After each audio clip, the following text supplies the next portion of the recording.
This week's listener of the week is Lone Star Luck. Lone Star, thank you so much for leaving us a 5-star review. And for those of you listening, if you leave us a 5-star review below, you might be next week's listener of the week. This week on Commercial Real Estate Secrets, we have Mr. Brad Warren. Brad is a real estate salesperson in California, and Brad is a salesperson at Velur Real Estate Services, Inc. Brad, thank you so much for being on the show today. Well, thank you very much for having me, Aviva. So, Brad, if you could share with the listeners who you are, where you come from, and what you do here, and what you're doing on Commercial Real Estate Secrets. Sure, I'd love to. Have we got like 3 or 4 hours to answer that? Okay. So, who I am, I'm a husband, a father. I'm a real estate salesperson, but I had a career for a little over 40 years as a business coach. I used to work for Keller Williams as one of their coaches and had my own practice, and also spoke on stages all around the world, teaching seminars and things like that. But now I sell dirt. And I am what's called a land banking consultant, and I help patient investors build generational wealth by investing in land. So, Brad, what is land banking? Okay, the easiest way to explain it to your listeners is imagine the place that you grew up as a kid. You're sitting in the back seat of the car. Mom and Dad are driving around. They pass a vacant lot. Mom says to Dad, "Gee, honey, there's a phone number, and it says for sale. Maybe we should call and find out more about it." And Dad says, "Yeah, that sounds like a great idea." And of course, they do nothing. 10 years later, maybe now you're a teenager, you're still in the backseat of the car driving around with Mom and Dad, go down the same street, only that vacant lot is not vacant anymore.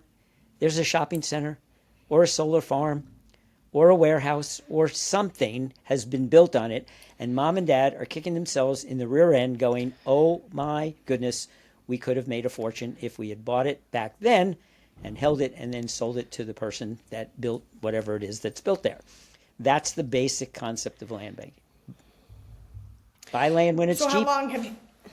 Buy land when it's cheap, Yeah. hold, and sell to a developer to make generational wealth.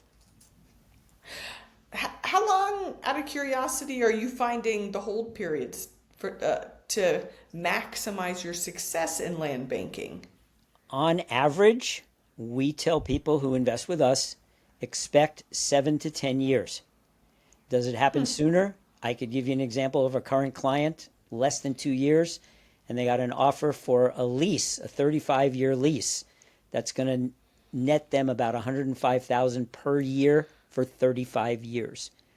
That was less than 2 years. And I know people that waited 20 years, but sold a $400,000 property for $15 million. So we generally go on the average of the clients that we know who have actually sold. We tell people conservatively 7 to 10 years. Very interesting. Do you find when people buy that they even want to sell eventually, or they just like to hold on to it until maybe they croak and then their kids sell it out of curiosity? Most people are buying with the intended exit strategy to sell and have the money for themselves. But the reason we call it generational wealth is in the event that you do hold it, and the longer you hold it, usually the more valuable it becomes. It's supply and demand. Less land, the land that still exists, is more expensive. So some will hold, and that's usually what they do. But some could buy and say, "Look, in fact, one of my clients bought a very large parcel. After 5 years, she's now selling it. In fact, it's supposed to close this month, the month of May 2024. And she bought it for $750,000 and is in contract for $2.25 million. I know for a fact that she said her granddaughter is being named as the recipient of some of that money. She's putting it in a trust for her granddaughter. So people have all kinds of different exit strategies. We do talk a lot with them. Whoops, my phone's going. Somebody probably want to buy some dirt. I'll get back to them later.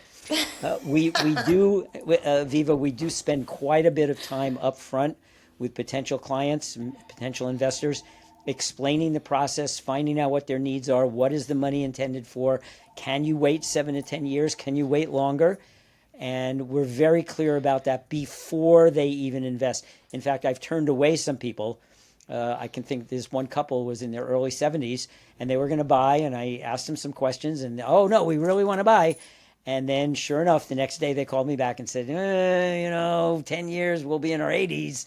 I said, I kind of asked you that, and I'm rather that you not buy than buy and be upset and still have the land and not sell it in your lifetime. So we're very clear about being very upfront about educating our potential investors prior to them investing. Good for you. Ethics are. If you don't have ethics in any of these businesses, I don't know what you have. But so, how did you get started how'd you get started slanging dirt? Well, I do a quarterly net worth statement. Been doing it since March of 1989 when I was engaged to my then-to-be wife. We were going to get married a few months later, so I started keeping track of our net worth every quarter. And so December 31st, 2011, I looked at the numbers and had a sort of an epiphany, aha moment, and I realized my wife could retire alone with the money that she'd saved through her work at Oracle and her 401k and some very smart investing. Together, we could retire mostly on her money. But if I was still single on my own at that point, I was around 60 years old at the time, 60, 61, I said, there's no way I can retire on what I've amassed by myself personally. So I called my land banking friend. Her name is Marcella Silva.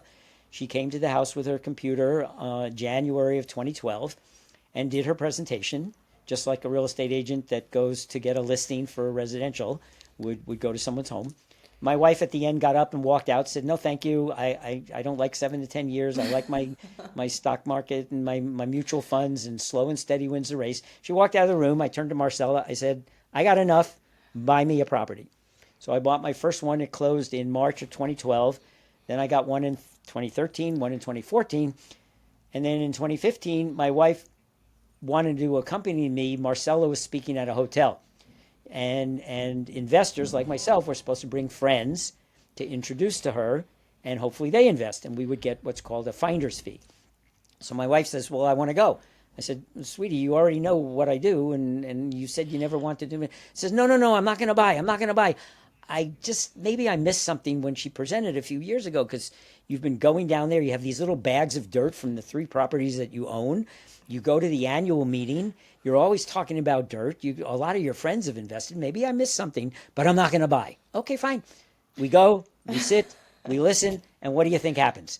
There in the hotel room, she pulls out her checkbook and she buys 2 out of the 4 properties that were offered. And the whole way home in the car, I'm going, I thought you weren't going to buy. I thought you weren't going to buy. And she says, shut up. Drive it. I get it now. So she bought number 5 and 6, and today we own 11 properties ourselves. So let me ask you, my father, who's a mentor of mine and one of my very best friends, he's your age, and in the course of his life, he bought and syndicated a ton of dirt and a ton of income properties. And he, I'd say, what do you regret? Look, he did really well with the dirt he bought and syndicated. It happened to be right by the Denver International Airport, and they just sold it 2 years ago for an unbelievable amount of money that nobody expected. Right. But he said to me, I would have bought more income properties and less land. And his reasoning was because income properties bring you income in the, month after month, literally. We do warehouses. That's why we're the warehouse hotline. Whereas land, he's like, they sat on that land out by the airport, I think, for 40 years before they sold it. So my question, and he also says there's a million ways to make money in real estate. So his way is not, it's not the do or die. But what would you say is, your counter there. Why buy dirt instead of income property? Well, first, I would say not instead of. Yeah, I think you should do both. It's a question of diversification. You wouldn't put all your money into one stock. You might want to, you'd be better off. The market has shown that you're better off buying some kind of basket of funds, like a mutual fund, over time than an individual stock. Also, it depends on your anxiety and stress level. I don't have to deal with tenants, toilets, termites, trouble, and trash. I pay my property tax once a year. So once a year, I have to pull out the checkbook, send the money to the LA County or Kern County Assessor's Office or Tax Collection Office, whatever they're called, and I'm done. And for the next Yeah. 364 days, I don't have to think about.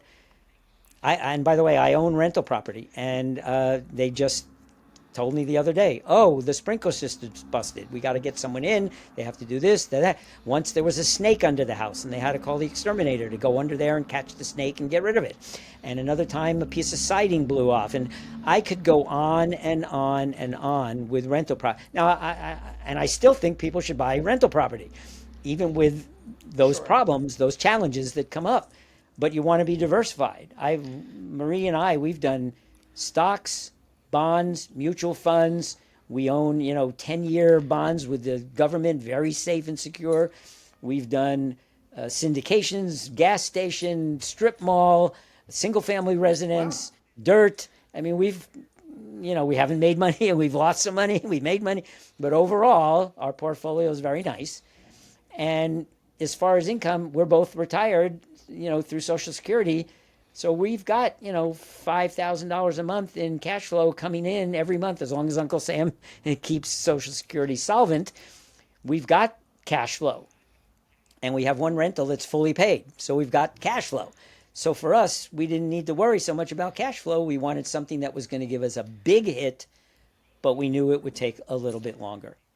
And then that money, if Sure. we don't spend all of it, which I'm sure we're going to try, but if we don't spend it in our lifetime, our daughter is going to be very, very, very wealthy daughter. Does your daughter know that out of curiosity? She knows that we have land.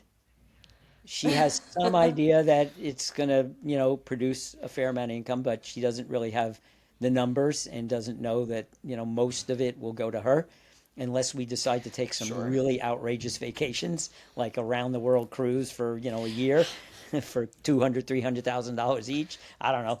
But no, it's not appropriate to tell her that. We need her to make her own money Yeah. and do her own thing. Okay. Okay. No, hey, it's an interesting question because, as someone who has worked with my family, it took a long time for me to understand what was going on.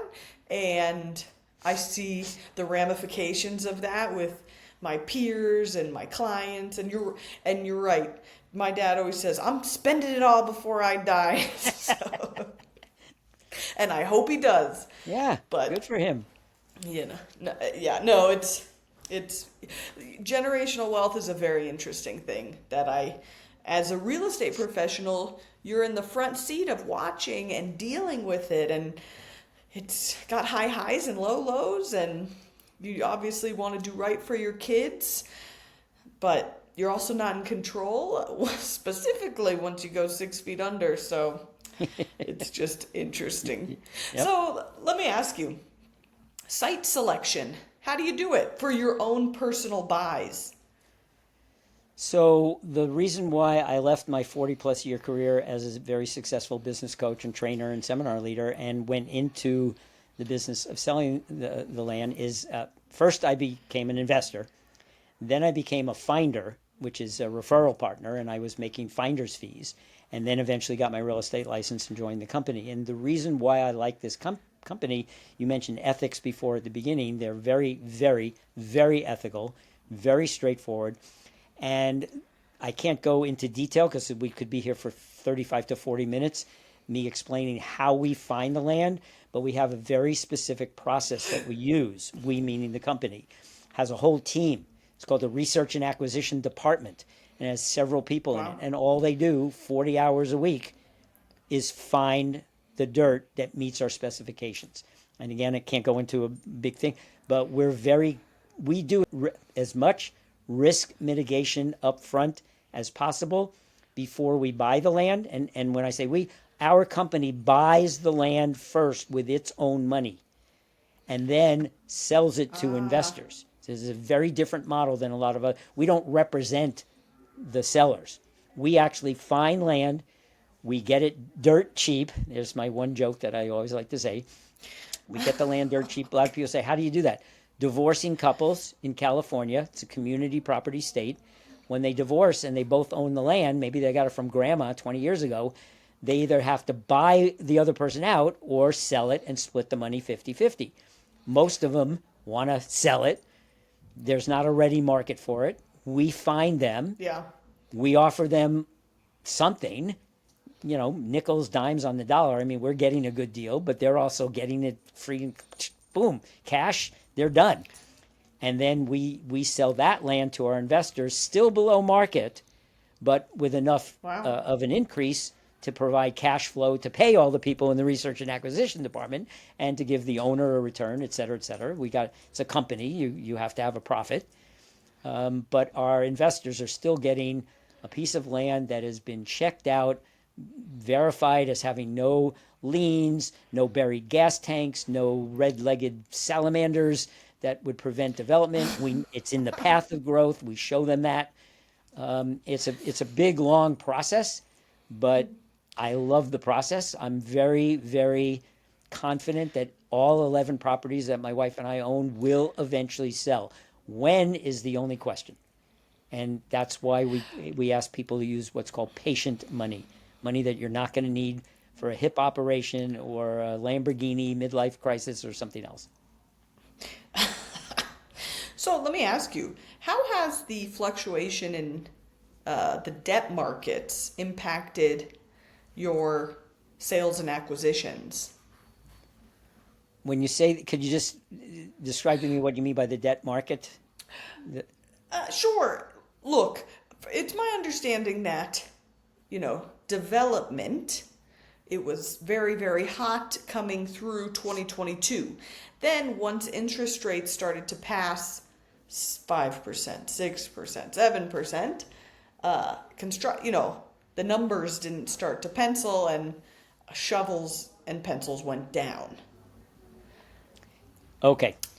So one of the things that we do is we attend city council meetings. We read general plans. We watch where cities that we invest in, and there's a couple primary cities that we like, but we watch where the city council is putting its money.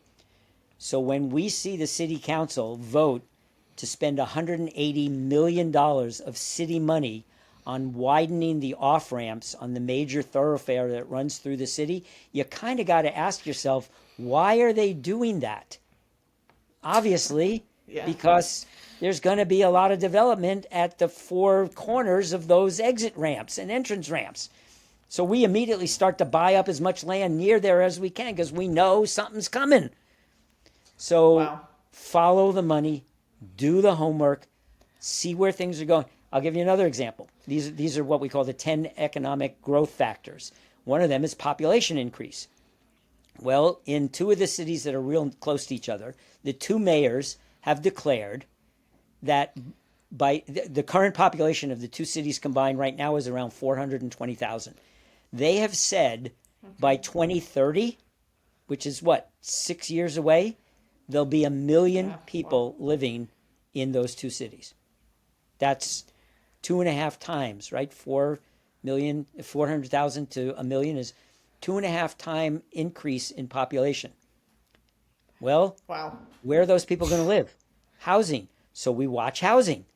How many, Lennar homes and American homes and KB homes, how many of them are coming into town and how big are the projects? We look at warehouses. We look at warehouse development and all of the commercial development. So by following the money and where it's going, we know that what's needed in all of those houses, warehouses, swimming pools, libraries, hotels, what do they all have in common? They're built on dirt. So that's our main premise. We want to own the asset that everybody needs in order to build something. We don't want to get involved in crypto and stocks and I mean, you still should diversify and have some of that, and I do. My wife and I, when I say I mean we, my wife and I, we have a wide array of stuff. We own Nvidia stock, which is the current darling.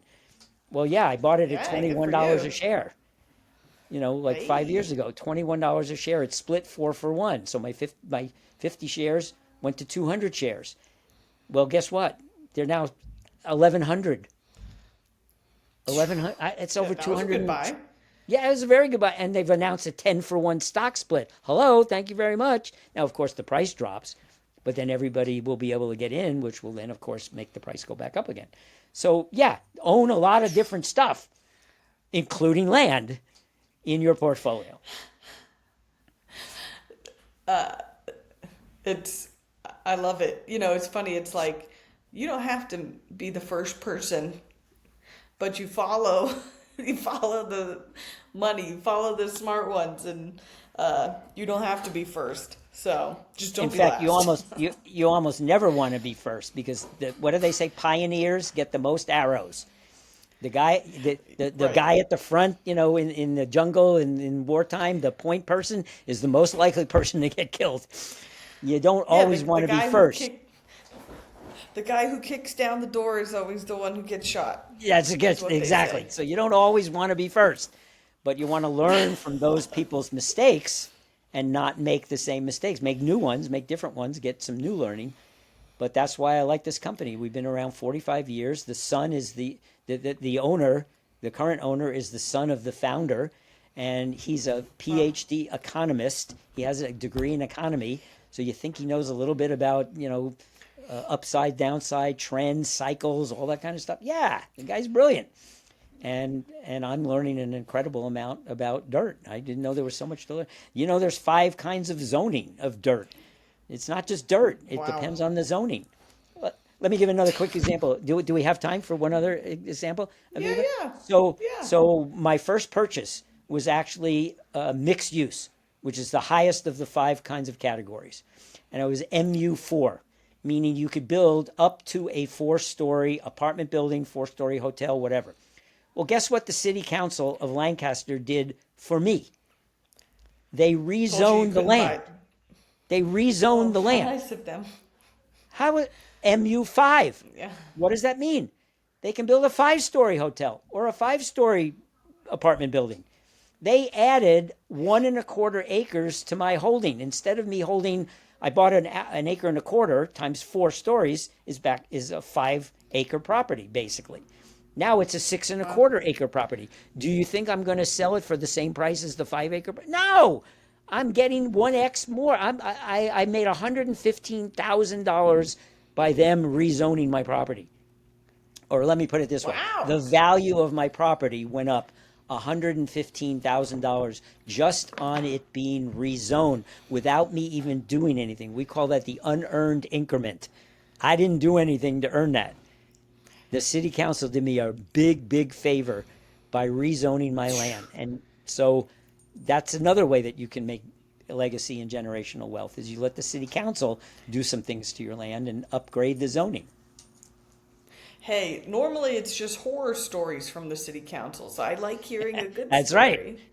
No, we know the mayors of both cities. We read everything that they print in the paper. We go to city council meetings and listen to them debating and talking, and we do a lot of research to help us with mitigating as much risk as we possibly can for our investors.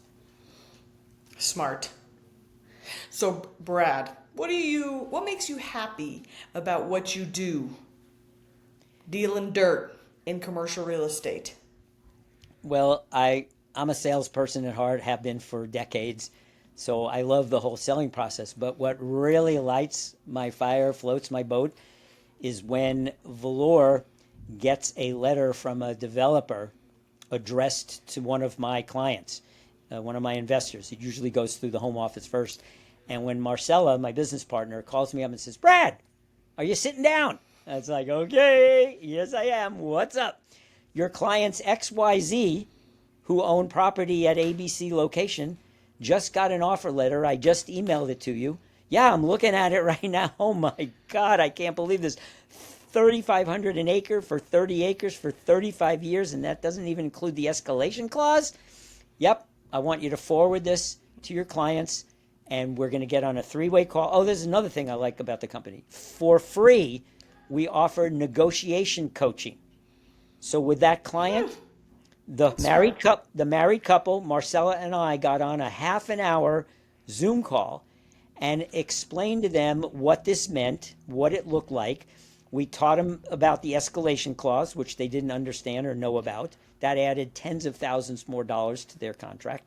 We gave them a series of questions to ask the energy company, and now they're in the process of negotiating, which, by the way, could take 1 or 2 years to negotiate. But we will be with them through that entire process. And we can't tell them, oh, yes, sign, that's financial advice, and we would lose our real estate license. But we say things like, wow, that's a really generous offer.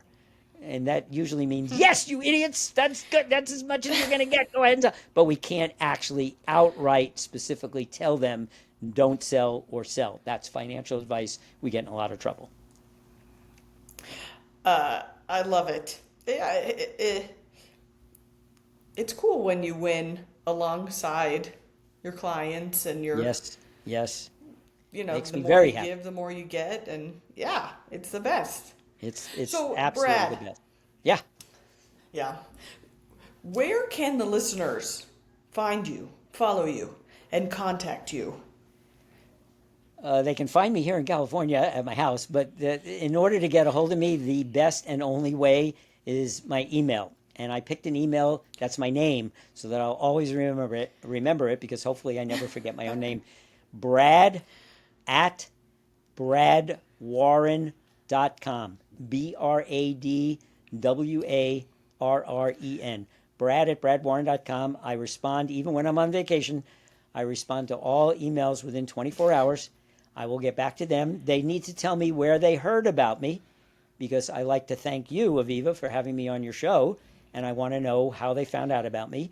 I only work by referrals, so they have to tell me. If they don't remember, then I don't do business with them. I said, well, you got to let me know how you heard about me because if it's not through somebody that I know, I'm sorry, I can't work with you. All of my business is by referral. And then I'll set up a Zoom call with them.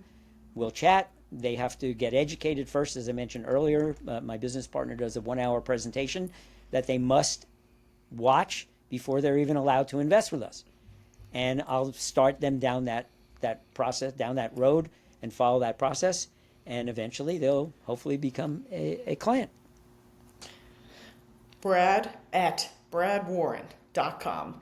Brad, thank you so much for being on the show. And for everybody listening, we'll see you next week. Ready to shatter your glass ceiling while creating legacy and financial freedom? Head to my show notes for our free guide, How to Get Started in Commercial Real Estate.